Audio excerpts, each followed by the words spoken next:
L'Égypte antique est une source inépuisable de mystères qui ont attiré la curiosité du monde entier au fil des siècles et encore maintenant. Dévoiler les mystères de cette culture millénaire est l'ambition des spécialistes et des chercheurs désireux d'approfondir la connaissance de l'homme et de son histoire. Mais maintenant, les secrets qu'elle renferme sont sur le point d'être percés. Et avec eux, une nouvelle clé pour l'interprétation de quelques-unes des grandes énigmes de l'Égypte ancienne, la croix de vie et de lumière.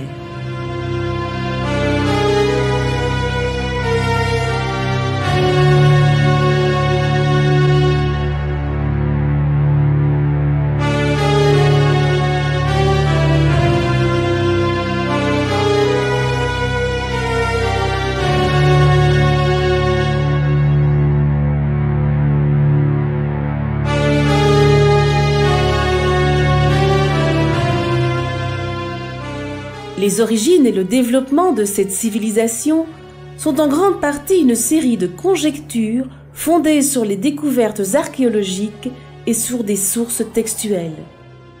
Même s'il est vrai que le savoir scientifique approfondit ces hypothèses avec de plus en plus de succès, il existe encore un grand nombre de questions qui restent sans réponse.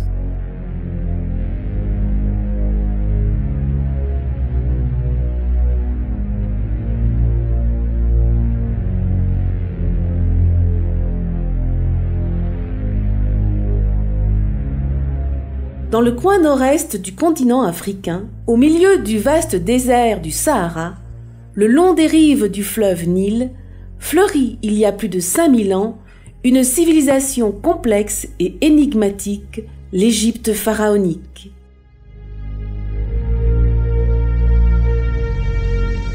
Le pharaon était le représentant des forces divines sur la terre. Le premier fut Narmer, qui gouverna vers 3100 avant Jésus-Christ, et la dernière fut Cléopâtre VII, d'ascendance hellénique, qui régna de 51 à 30 avant Jésus-Christ. Les pharaons avaient, outre le pouvoir politique, l'obligation de maintenir vivante l'union avec la divinité. Les premières communautés se structurèrent en régions administratives, connues plus tard comme nomes, qui au fil du temps se groupèrent en deux proto-nations, la Haute et la Basse-Égypte. Autour de l'année 3100 avant Jésus-Christ, le pouvoir fut unifié autour du pharaon sur tout le territoire égyptien. Cette civilisation vécut trois grands moments de splendeur, connus comme l'Ancien, le Moyen et le Nouvel Empire, séparés par des périodes d'anarchie ou de pouvoir décentralisé. L'affaiblissement du pouvoir du pharaon et les changements dans la situation politique internationale firent que l'Égypte tomba entre des mains étrangères à plusieurs reprises. Avec plus ou moins de succès, les Perses, les Grecs, les Romains et les empereurs byzantins exercèrent le pouvoir sur le territoire occupé jusqu'à la conquête arabo-musulmane du territoire en 622, où commença à prendre forme l'Égypte que nous connaissons actuellement. Cependant, et malgré l'impact de ces influences, cette civilisation millénaire ne perdit jamais son identité, qui se révèle d'une manière insistante face au regard extasié de qui se penche sur elle. Quel mystère la garde vivante? Pour répondre à cette question, nous devons remonter à 2 épisodes de l'histoire, qui contribuèrent à découvrir l'existence de ce monde jusque-là secret et insondable. Ces jalons sont la découverte de la pierre Rosette et de la tombe de Toutankhamon. En 1799, Napoléon Bonaparte, à la tête de l'armée française, arriva en Égypte dans le cadre de la guerre contre l'Angleterre. Dans un lieu appelé Rosette, dans le delta du Nil, un des soldats découvrit une pierre noire en basalte recouverte d'étranges inscriptions indéchiffrables. Avec cette découverte et le travail réalisé par le chercheur français Jean-François Champollion, commença l'étude approfondie des hiéroglyphes égyptiens, investigation qui se poursuit encore de nos jours et qui a permis au monde de déchiffrer un des mystères les plus difficiles à percer jusqu'alors, l'écriture égyptienne. Il y avait 3 types d'écriture gravées sur la pierre appelée de rosette. Le premier contenait une série de hiéroglyphes, le deuxième de l'écriture démotique, et le troisième était écrit en grec, ce qui permit le décodage des 2 autres fragments. À la suite d'un travail exhaustif d'équivalence et de comparaison, Champollion réussit à identifier le nom de Ptolémée sur la pierre. Le déchiffrage de ce nom sur le texte de la pierre de Rosette ouvrit l'univers de l'écriture égyptienne et avec lui, l'égyptologie en tant que discipline autonome.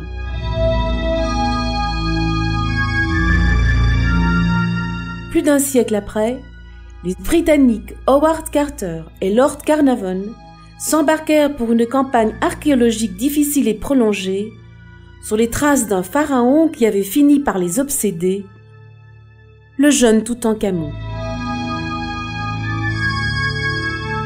Après plusieurs années de travail acharné, en 1922, leurs efforts furent récompensés. Après avoir enlevé des décombres et démoli des murs scellés, ils se trouvèrent enfin devant la tombe de Toutankhamon, qui était restée hermétiquement fermée durant approximativement 3000 ans. Le pharaon Toutankhamon, dont le nom signifie « image vivante d'Amon », décéda très jeune, à l'âge de 19 ans. La cause de son décès est de nos jours encore l'objet de controverses.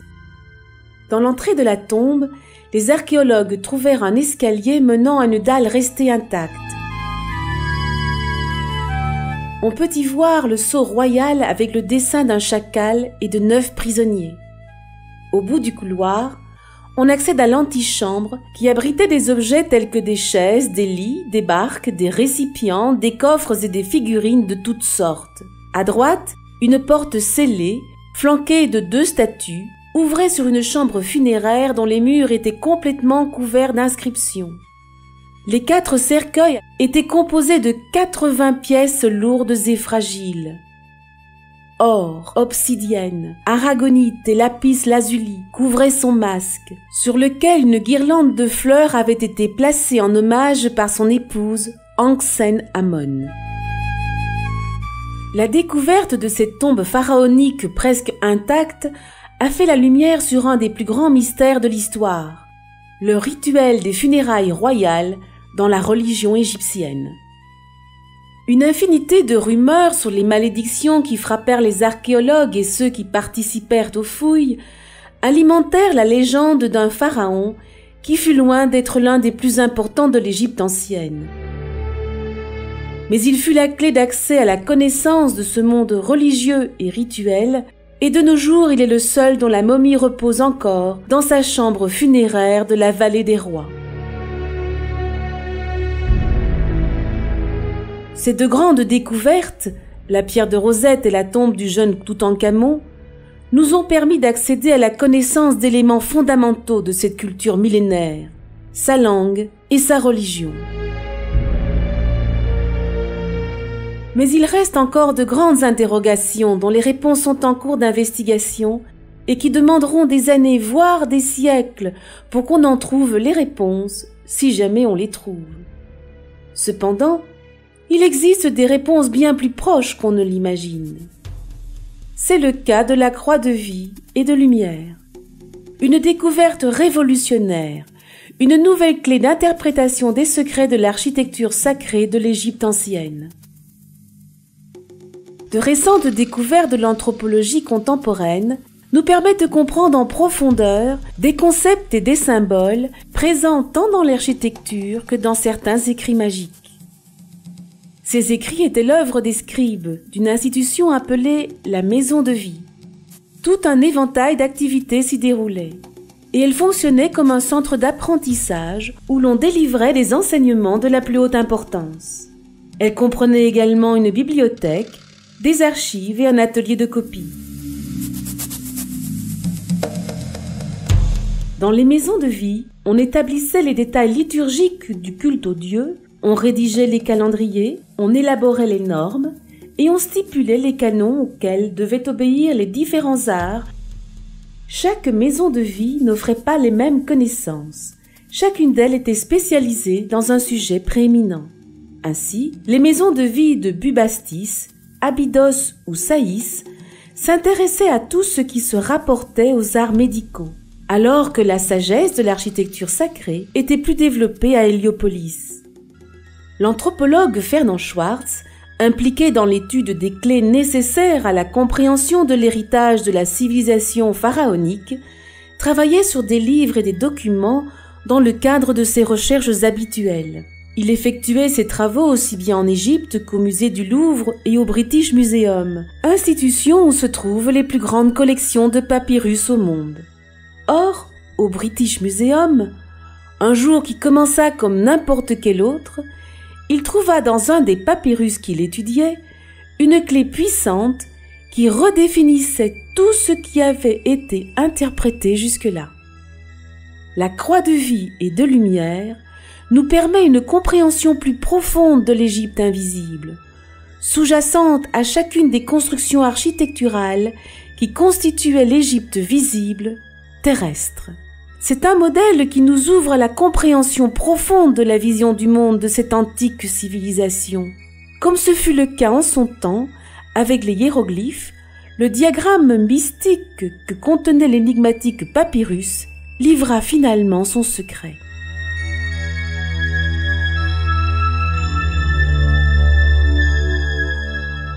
Quel mystérieux savoir conservait dans le plus profond secret, quel pouvoir caché recelait le papyrus de la croix de vie et de lumière.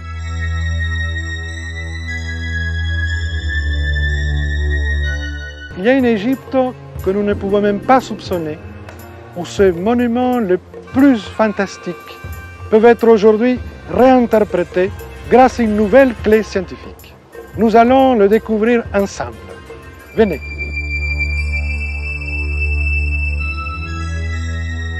Une allégorie de l'union mystique entre le cours divin des eaux du Nil et la trajectoire de la lumière du soleil, la clé de la géographie sacrée de l'Égypte.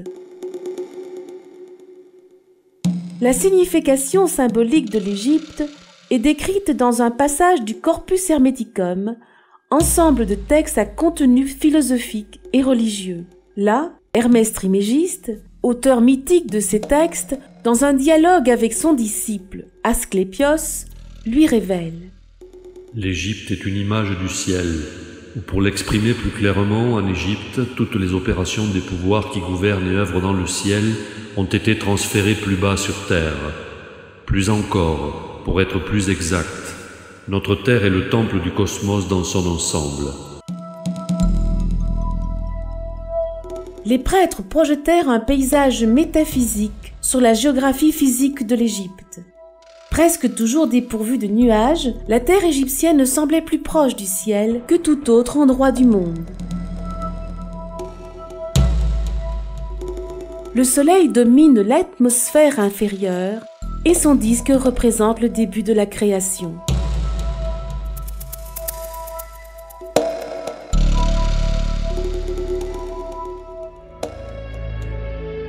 À plusieurs milliers de kilomètres de là, au musée du Louvre à Paris, espace qui héberge une collection considérable de pièces précieuses de l'ancienne Égypte, Fernand Schwartz approfondit ses recherches. L'Égypte, la civilisation des pyramides, a survécu à sa propre histoire. Elle inspira des Grecs, des Romains, et aujourd'hui, en pleine modernité, au centre de Paris, au Louvre, sous une pyramide, en verre, se trouve la plus belle des collections égyptiennes. Selon la nouvelle perspective de l'anthropologie contemporaine, le dessin présent sur le papyrus révèle un des plus grands secrets appartenant aux scribes qui étaient initiés dans les maisons de vie, le secret de la géographie sacrée d'Égypte, représenté dans la croix de vie et de lumière.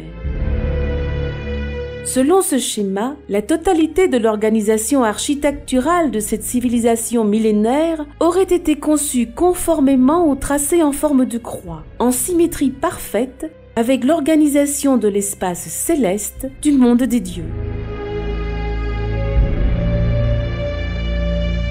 Ce diagramme représente une construction à la fois archétypale et symbolique. Il est composé d'un espace central avec 4 portes qui conduisent à 4 chambres orientées vers chacun des points cardinaux. Au centre de ce carré magique, on peut voir la statue d'Osiris, dieu de la résurrection, tournée vers l'est. Osiris était le pilier qui reliait le ciel et la terre, représenté par une ligne verticale. En tant que seigneur du tout, il apparaissait debout sur le hiéroglyphe des 9 arcs, symbole des 9 ennemis de l'Égypte. Face à lui, le Ankh, hiéroglyphe de la vie, rappelait que la maison de vie était sa demeure légitime, parce que c'était lui qui possédait le secret de la victoire sur la mort. L'axe du Nil était représenté symboliquement au-dessus de sa tête. C'est le premier axe qui constitue la croix dite terrestre, métaphore des bases du succès sur terre, à travers Horus, qui représentait l'action, et Thoth, qui représentait la connaissance. À ses pieds, on peut voir comment est constitué l'autre bras de cette croix mystérieuse, l'axe solaire. Cet axe est aussi une allégorie, avec les hiéroglyphes d'Isis, épouse et sœur d'Osiris, et de Nephthys, sa sœur, toutes deux agents de la résurrection et de la rénovation, de la même manière que le soleil renaît chaque jour. Comme le révèle la croix de vie et de lumière, le miracle égyptien naît du croisement de deux axes, qui sont à la fois physiques et symboliques. Ce sont les axes célestes et terrestres, le premier lié au parcours du soleil et le second au cours du fleuve Nil. Selon Hérodote, père de l'histoire, l'Égypte est don du Nil.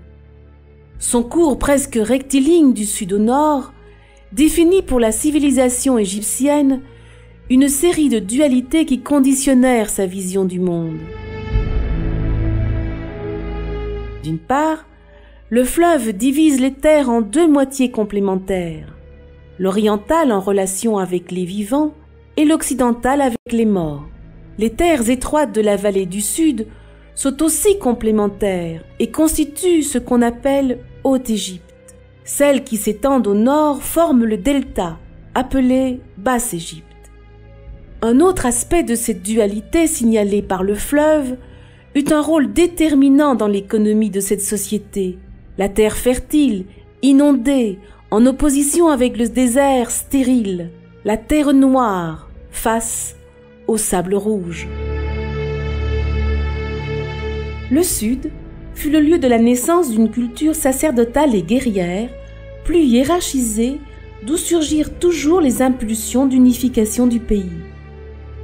Une culture plus égalitaire, commerciale et cosmopolite se développa dans le nord. Le Nil parcourt les deux territoires et les unit. L'axe sud-nord, souligné par le Nil, apportait la prospérité physique et dictait le calendrier annuel en accord avec la crue. Cela en fit la clé de l'organisation de l'État. C'est pourquoi la nouvelle anthropologie appelle aussi cet axe de la royauté, comme garantie de la vie sur terre. L'Égypte est un don du Nil. Sans le fleuve, l'Égypte serait un désert. Même si le soleil est source de vie et de chaleur, sans le fleuve, il n'aurait jamais pu devenir une immense oasis, carrefour des peuples et des cultures. Les eaux du Nil apaisent et transforment la puissance et férocité du soleil en source de vie. Comme pour presque toutes les cultures de l'Antiquité, le soleil était une source irremplaçable de vie, donc une des principales divinités. Nous allons donc analyser en profondeur l'axe solaire de la croix de vie et de lumière pour comprendre de quelle manière son énergie opérait dans le monde égyptien. Puissance de lumière par excellence, le soleil jouait un rôle fondamental dans les rites des temples. Par exemple, pour installer l'ordre divin sur la terre, on utilisait l'eau des lacs sacrés solarisés, c'est-à-dire pénétrés par l'énergie incomparable du soleil. Dans la croix de vie et de lumière, la trajectoire est-ouest du soleil décrit ce qu'on appelle l'axe des dieux, ou axe cosmique, qui unit symboliquement les deux rives du Nil. L'horizon est une frontière entre le visible et l'invisible, entre les dieux et les hommes. L'horizon oriental symbolisait le point de la plus grande concentration des énergies créatrices. On l'appelait le lieu du grand combat, parce que le début de la journée, à l'est, signifiait la victoire de la lumière sur les ténèbres, faisant triompher l'ordre sur le chaos. C'était le cœur de toute vie objective. Pour le soleil, c'était le chemin de la naissance. Le disque solaire représente le principe de la régénération par excellence. C'est pourquoi on dit que l'âme, lors de sa régénération, sort à la lumière du jour, selon l'expression du livre des morts. De son côté, l'horizon occidental qui accueille le soleil à son coucher symbolise les réserves de vie. En arrivant à l'ouest, le soleil changeait symboliquement de barque et entamait le chemin du retour vers l'est. Durant la nuit, les forces du chaos profitent du moment de faiblesse du soleil pour essayer de le vaincre et conduire l'univers au chaos. Mais, grâce à sa force de volonté, le soleil récupère la puissance de l'éternelle jeunesse pour renaître chaque matin à l'horizon oriental et engendrer ainsi un jour nouveau, émettant ses rayons avec toute sa puissance. L'influence solaire se manifeste aussi la nuit. L'air, comme enivré de soleil, garde une pureté qui rapproche les étoiles de la terre. Le soleil, durant la nuit, entre dans une dimension hors de l'espace et du temps. Les Égyptiens symbolisèrent cela par l'entrée de l'astre dans la bouche du ciel, Nout. L'axe cosmique que trace le soleil se combine avec celui de la royauté, ou axe terrestre que suit le Nil, constituant ainsi la croix de vie et de lumière, symbole qui oriente la géographie égyptienne, physiquement et symboliquement. Au moment de construire, rien ne restait livré au hasard. Tant l'emplacement que l'orientation et le plan avaient une logique, un sens dans cette géographie sacrée. Dans chaque tombe, temple ou palais, étaient intégrés tous les symboles contenus dans la croix de vie et de lumière. La mort et la renaissance qu'octroyait le soleil et l'équilibre entre fertilité et stérilité donné par le Nil. Nous allons tenter de comprendre le fonctionnement de cette matrice dans la vie quotidienne de l'ancienne Égypte, à travers un parcours dans les monuments les plus importants de cette civilisation millénaire. Voyager à travers Kémet, le pays de la Terre Noire, constituait toujours un événement perturbant. Temples, pyramides, voies sacrées, lacs et monuments funéraires nous transportent dans une atmosphère incomparable, un espace dans lequel la matière renvoie au symbolique. Un temps qui abandonne la progression pour devenir cyclique, mythique, sacré. Quel secret cache chaque mur, chaque pierre de ce majestueux legs culturel à l'humanité? À l'aide des récentes découvertes anthropologiques associées au dessin des maisons de vie, nous nous introduirons au cœur même de la culture égyptienne pour trouver la réponse à ces questions. Nous commençons notre itinéraire en explorant une de ces constructions fondamentales liées à l'éternel mystère de la mort, la tombe égyptienne.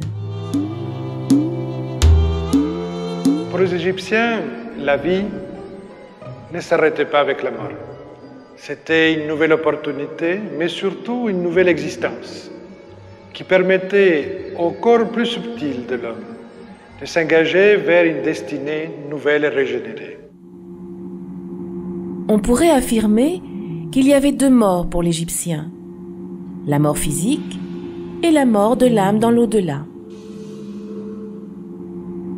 La première était inéluctable, la seconde pouvait être évitée si on agissait avec bonté, en pratiquant la Ma'at, concept abstrait qui représente ce qui est juste et harmonieux.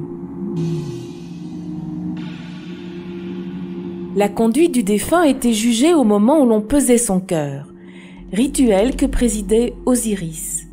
Si sa conduite s'avérait négative, surviendrait la seconde mort, définitive. Il cesserait d'exister complètement dans l'au-delà, affrontant la terrible Ammit, monstre odieux qui dévorait les âmes des impurs. Pour les Égyptiens, il était si important de continuer à vivre dans l'au-delà qu'ils consacraient plus d'énergie à construire leurs tombes que leur propre maison. Ils construisaient même les tombes en pierre pour qu'elles résistent au temps, alors que leurs maisons étaient édifiées en briques crues. Les palais eux-mêmes étaient construits en adobe. Aussi, la construction de la tombe du pharaon commençait-elle au moment de son couronnement et continuait sans interruption jusqu'à sa mort. Le monde de l'au-delà et le monde terrestre convergeaient dans cette construction. Loin d'être considéré comme le lieu de dépôt du corps momifié, chaque tombe servait de point de rencontre entre le monde visible et le monde invisible, facilitant la transformation en êtres célestes. Selon la mythologie, le dieu Osiris fut le premier de tous les morts. Il était le dieu de la mort et de la résurrection. Assassiné et dépecé par son frère Seth, qui dispersa ses restes au vent, son corps fut reconstitué par son épouse Isis, qui créa la première momie, assistée par le dieu à tête de chacal, Anubis. Avec sa sœur Nephthys, Isis redonna vie magiquement au corps d'Osiris, qui retrouva la vie dans le plan céleste. Victime, puis vainqueur de la mort, il représentait l'espérance et la force de toutes les renaissances. Durant le processus complexe de la momification, le corps était vidé de ses organes internes. Ils étaient déposés dans les vases canopes et le corps était déshydraté et rempli avec une pâte composée de bitume, d'herbes aromatiques et d'encens pour être ensuite enveloppé de bandelettes de lin. Une fois ce processus terminé, la momie partait en procession vers la tombe en traversant le Nil dans la barque du cortège funéraire. Elle suivait symboliquement la trajectoire du soleil, depuis l'est, rive des vivants, jusqu'à l'ouest, celle des morts, unissant ainsi les éléments de la croix de vie et de lumière, le Nil, le soleil et Osiris. En arrivant à la porte de la chambre funéraire, la procession s'arrêtait pour effectuer le rite de l'ouverture de la bouche. Le sarcophage était mis debout pour que le défunt entre dans son ultime demeure terrestre de façon symboliquement active. Le chapitre 151 du Livre des Morts définit le plan de la tombe idéale. Au centre, la momie est magnétisée par Anubis, qui aide le départ de l'âme représenté par l'oiseau à tête humaine. À l'issue du rituel funéraire, le mort devenait un nouvel Osiris. Le papyrus de la maison de vie s'applique donc parfaitement au plan de la tombe. La croix y est manifestée par la présence de 4 objets placés aux points cardinaux. Le pilier jet à l'est, le chacal couché à l'ouest, le modèle archétype de la momie au nord et une flamme au sud. Dans la tombe de Toutankhamon, les 4 objets ont été trouvés dans des niches cachées dans les murs.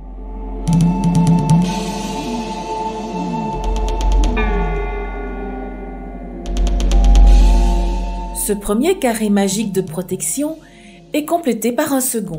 Il est formé par les 4 fils d'Horus, placés aux angles de la chambre occidentale de la tombe.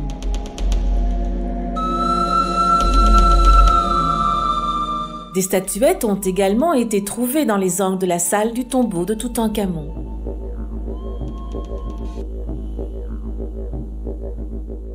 À ce tracé d'axes symboliques du papyrus des maisons de vie, obéissait même la plus simple des tombes qui se transformait en miroir du ciel.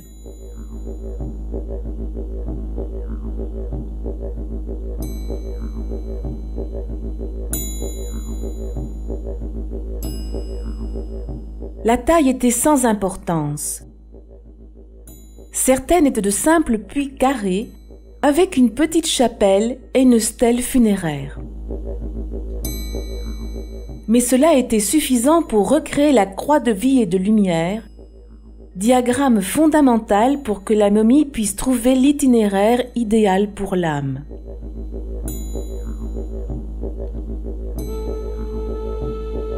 La présence du symbolisme de la croix peut être constatée dans l'architecture sacrée, y compris 1000 ans avant ce qui fut écrit dans le livre des morts. Une des tombes les plus importantes de l'Ancien Empire est la tombe d'un prestigieux gouvernant, le vizir Ti, située au nord-ouest de la pyramide à degrés de Djoser, dans la nécropole de Saqqara. Comme dans les temples, l'accès à la tombe se faisait par une voie sacrée. Passé le seuil, et de même que dans les demeures et les temples, s'ouvre une vaste cour, dotée, dans le cas présent, de 12 colonnes. Au centre de la cour, on découvre le puits qui conduit à la chambre funéraire, qui dans les demeures égyptiennes était l'équivalent de la chambre à coucher. Le corridor communiquait avec la salle du catafalque de pierre où était situé le sarcophage avec la momie. On procédait au rite d'éveil du mort dans l'au-delà, dans la cour, et on clôturait le deuil de la famille de 70 jours par un banquet funéraire. Suivant l'axe du Nil, l'axe nord-sud, un étroit corridor conduisait aux pièces sacrées de la tombe. Elle consistait en 3 salles couvertes et constituait un véritable sanctuaire, comme dans les temples, la salle des offrandes, la chapelle et le serdab. Les 3 étaient orientés de l'est à l'ouest, reproduisant l'axe du soleil. La chapelle, la salle des offrandes et le serdab occupaient la moitié sud de la tombe, qui représentait le monde spirituel. La moitié nord, occupée par la cour cérémonielle et le puits, représentait le monde visible. La tombe symbolisait de plus la carte de l'Égypte. Le couloir, comme le Nil, était l'axe terrestre qui unissait le nord et le sud de la tombe. Allégoriquement, il représentait aussi l'union de la haute et de la basse Égypte. La croix de vie et de lumière était matérialisée une fois de plus avec l'axe cosmique est-ouest représenté par la perpendicularité des salles. Pour voir cela dans le détail, nous allons dévoiler l'un des secrets de construction les plus extraordinaires du peuple égyptien, lié également au culte des morts, les pyramides. Selon l'antique vision cosmogonique égyptienne, la pyramide représentait le tertre originel, surgi de Noun, le chaos liquide préexistant à la création. Les pyramides ne sont pas de simples tombes monumentales dédiées à la gloire du nom des rois d'Égypte, mais comme tous les tombeaux, c'étaient des machines de résurrection, destinées à conférer et garantir la vie éternelle à tous les Égyptiens et à l'Égypte elle-même. La pyramide s'exprime symboliquement à travers ses 3 axes. L'axe vertical qui unit la terre au ciel et le pharaon à son père divin Ra. L'axe nord-sud ou axe terrestre, parallèle à la direction du Nil, réunit dans son parcours la haute et la basse Égypte et l'associe à la fonction royale. L'axe est-ouest ou axe cosmique est parallèle à la marche diurne du soleil qui naît, meurt et renaît en un cycle éternel.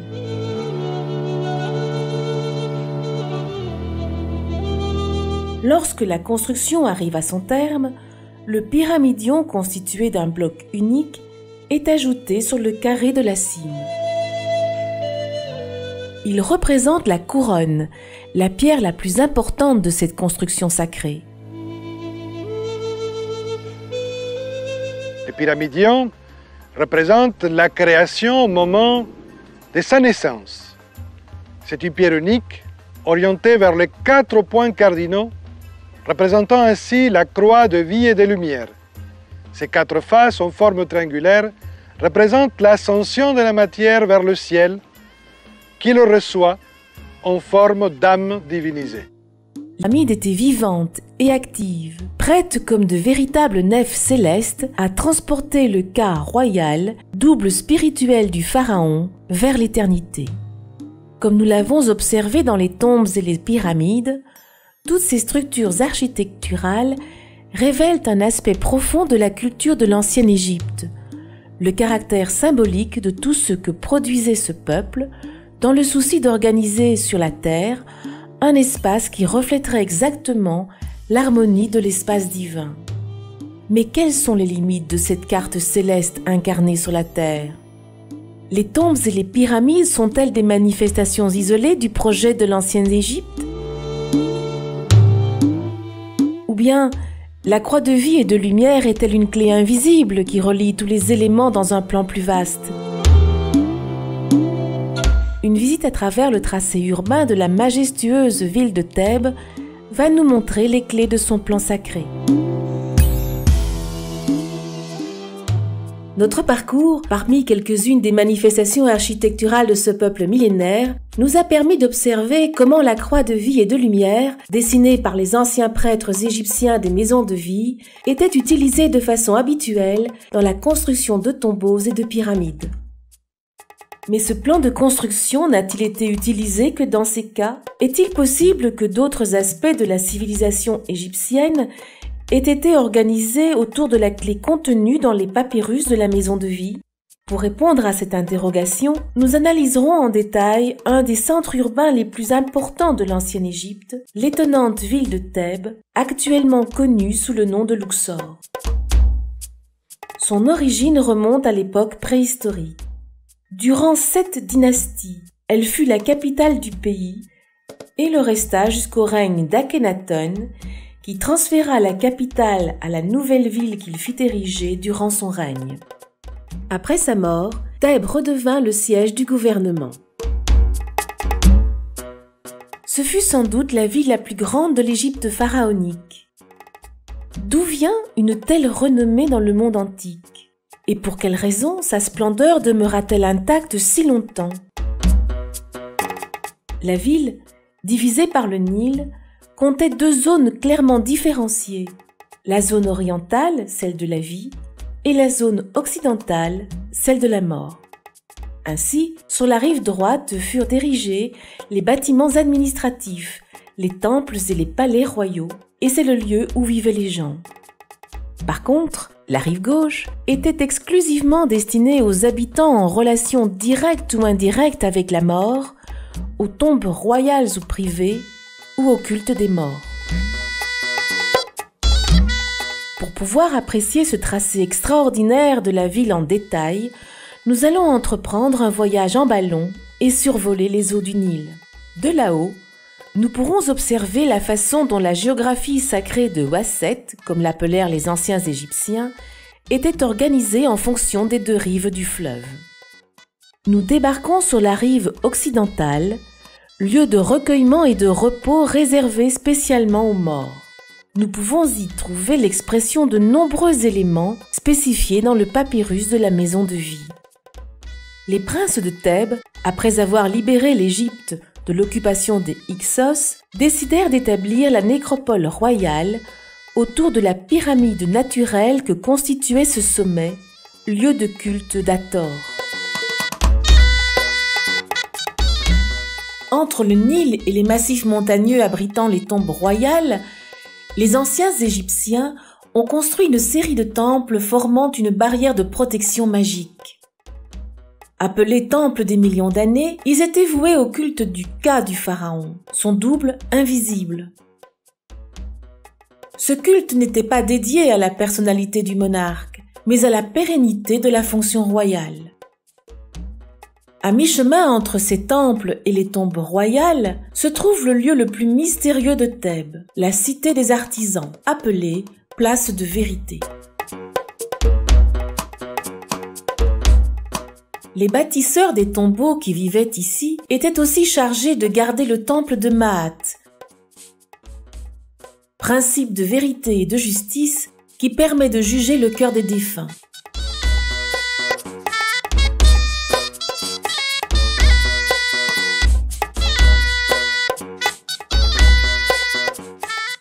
Des 2 côtés de la colline, en suivant aussi l'axe nord-sud du papyrus, on trouve les tombes, respectivement de la vallée des rois et de la vallée des reines.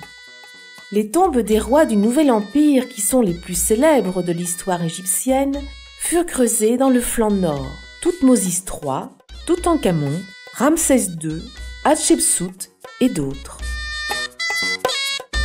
Sur le flanc sud furent implantées les tombes des reines. C'est pourquoi on appela ces deux vallées Vallée des Rois et Vallée des Reines lorsqu'elles furent découvertes au XIXe siècle.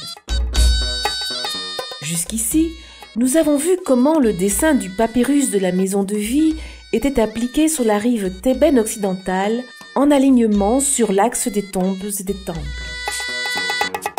C'était aussi le cas dans l'ensemble sacré des temples de la rive orientale de la ville.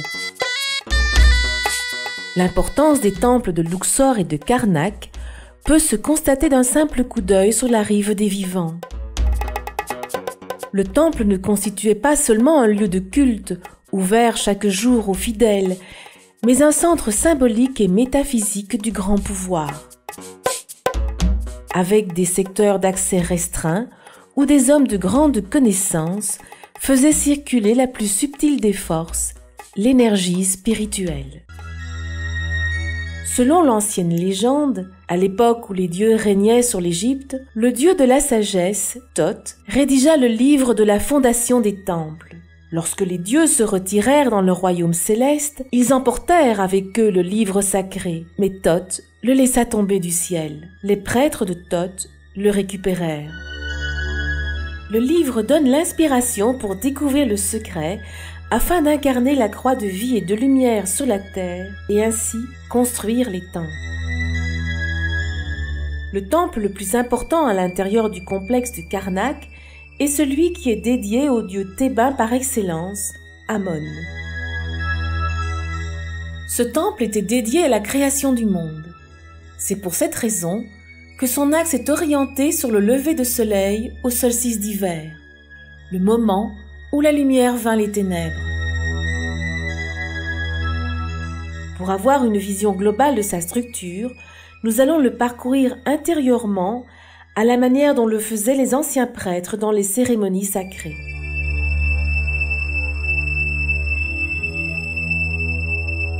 Une fois passé le pylône de l'entrée, on trouvait la cour, qui était en relation avec le monde diurne et la lumière. Dans cette cour du Moyen Empire se retrouvent les pierres qui restent du premier temple de Karnak, les temples bâtis par le pharaon Sésostris Ier. Les pierres sont alignées selon l'axe du temple, l'axe cosmique, celui où le soleil se lève le jour du solstice d'hiver. De la cour, on accédait à la salle hypostyle, où se conjuguaient la lumière et l'obscurité, le visible et l'invisible. La salle hypostyle séparait le Saint des Saints, la partie la plus sacrée du complexe, des dépendances plus profanes.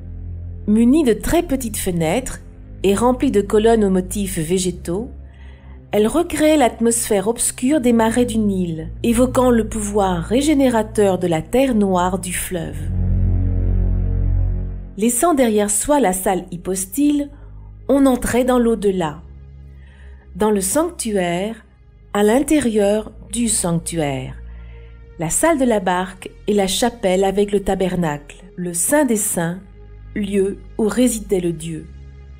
C'est de la salle de la barque que partaient les processions dans lesquelles la statue du Dieu était transportée hors du temple. Elle était placée sur une sorte d'autel mobile, la barque sacrée, est portée sur les épaules des prêtres.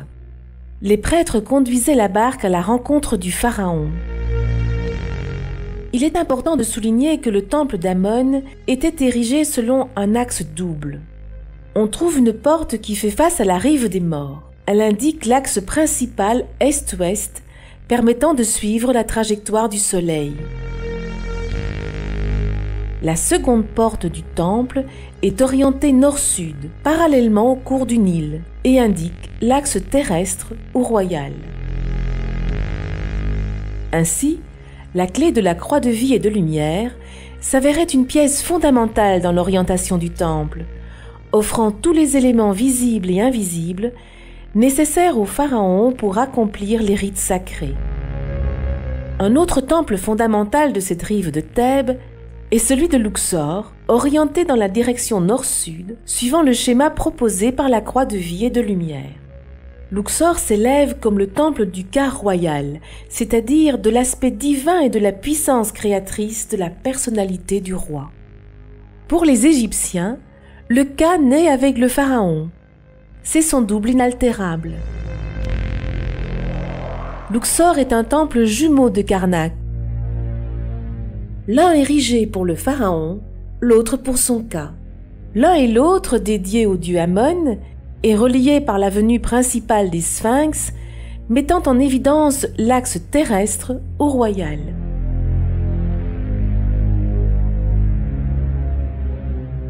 Comme nous l'avons vu, les deux rives répondaient au dessin du papyrus de la maison de vie, mais de manière indépendante. À la lumière des nouvelles études anthropologiques, il est possible de réinterpréter Thèbes tout entière, tant la partie occidentale que la partie orientale, selon le symbolisme de la croix de vie et de lumière. La clé, une fois de plus, se trouve dans la religion des anciens Égyptiens. Chaque année, deux événements importants se passaient en Égypte, la fête de Hopet et ce qu'on appelait la belle fête de la vallée. Durant ces célébrations, le pharaon ouvrait une série de processions qui transportaient la statue d'Amon dans sa barque. Elle suivait des itinéraires très précis et s'arrêtait aux points les plus importants des deux rives, où étaient célébrés des rites en l'honneur des dieux et des morts. La procession qui reliait les deux rives du fleuve activait l'axe cosmique est-ouest. Ce pont symbolique avec l'au-delà permettait la régénération des vivants. Le parcours de Pharaon dessine sur terre la façade d'un temple qui regarde le ciel. Cette déambulation activait à son tour l'axe vertical, la connexion entre le ciel et la terre. C'est ainsi que Thèbes devenait miroir du ciel. On peut affirmer que Thèbes fut la matérialisation la plus extraordinaire de la matrice architecturale élaborée par les prêtres initiés des maisons de vie.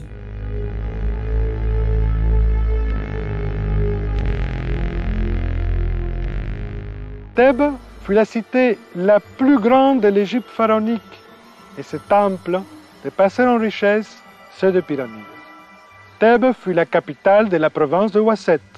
Sa géographie exceptionnelle a permis aux prêtres d'Amon de relier les forces du ciel sur la terre, faisant de Thèbes un miroir du ciel. Cette grande matrice invisible constitue une porte ouverte sur l'un des grands mystères de l'Antiquité, l'ordre symbolique qui est à l'origine de la magnifique architecture égyptienne. À travers la connaissance de quelques-uns de ses secrets les plus importants, celui de l'écriture hiéroglyphique, grâce à la découverte de la pierre de Rosette, celui de la religion et des rites funéraires, à partir de la découverte de la tombe de Toutankhamon, et la récente découverte de la clé de construction de l'architecture égyptienne par l'anthropologie contemporaine, l'Égypte ancienne se dévoile toujours un peu plus.